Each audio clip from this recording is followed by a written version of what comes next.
வணக்கம் மக்களே! இன்றைக்கி நம்ம பார்க்கக்கூடிய திருக்கோயில் வந்து ஆஞ்சநேயர் திருக்கோயில். இது நம்ம தேனி பிசிபட்டியில் அமைஞ்சிருக்கு. இதுக்கு எப்படி வரும்னு கேட்டிங்கன்னா, தேனி பழைய பஸ் ஸ்டாண்டில் இருந்து வரலாம். ஆட்டோ பிடிச்சும் வரலாம். இல்லை எஸ்இடிசியில் இறங்கியும் நடந்து வரலாம். இது பார்த்தீங்கன்னா, எஸ்இடிசியில் தான் அமைஞ்சிருக்கு. பேக் சைடில் அமைஞ்சிருக்கு. இது வந்து ஒரு நல்ல திருக்கோயில். இங்கே வந்து ஆஞ்சநேயருக்கு வந்து நம்ம தேவையான பொருட்கள் வந்து எங்கள் ஆப்போசிட் இருக்க கடையிலேயே வாங்கிக்கலாம். இந்த கடையிலேயும் கரெக்டான டயத்தில் திறந்துருப்பாங்க. இங்கே போகும்போது வாங்கிக்கலாம். இங்கே வாங்கிட்டு நேராக உள்ள நுழைஞ்சிங்க கேட்டிங்கன்னா, இதான் என்ட்ரன்ஸு. அப்படியே நேராக போனீங்கன்னா, உள்ளே வந்து ஆஞ்சநேயர் அருள் தெரிவார். இதனால் அப்படியே சாமி கும்பிட்டு அப்படியே லெஃப்ட் சைடில் உள்ள கொஞ்சம் தூரம் அப்படி போனீங்கன்னா விநாயகர் இருப்பார். இங்கே வந்து விநாயகருக்கு பூஜைகள் சிறப்பாக நடைபெறுது. விநாயகர் காலங்கள்லேயும் மற்ற காலங்கள்லேயும் நடக்கப்பெறும். அப்படியே இந்த கோயில் உள்ளே வந்துட்டு மறுபடியும் திரும்பினீங்கன்னு கேட்டிங்கன்னா, நீங்கள் இங்கே ஆண்டாளையும் நாராயணையும் பார்க்கலாம்.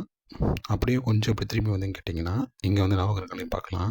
இது வந்து இந்த கோயிலில் வந்து இந்த மாதமான பூஜைக்கான நேரம் எப்பப்போனா கோயில் ரிலேட்டடாக வருதோ இங்கே தகவல் கொடுப்பாங்க. அப்படி இந்த கோயிலை வெளியே வந்தீங்கன்னு கேட்டிங்கன்னா, அங்கே ஒரு சின்ன ஆறு போகுது. அதை பார்த்துட்டு அப்படியே இந்த இடத்துல உட்காந்துட்டு நீங்கள் ரசிச்சிட்டே இருக்கலாம்.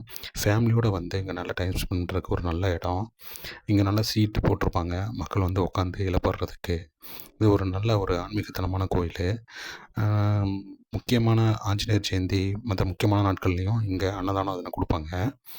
இந்த ஏரியா வந்து கொஞ்சம் நல்லாயிருக்கும். குறிப்பாக காலை நேரத்தில் இந்த பக்கம் வந்தீங்கன்னு கேட்டிங்கன்னா, அப்படியே சாமி கும்பிட்டு கொஞ்சம் நேரம் அப்படியே ஃபேமிலி டைம் பண்ணுறதுக்கு நல்லாயிருக்கும்.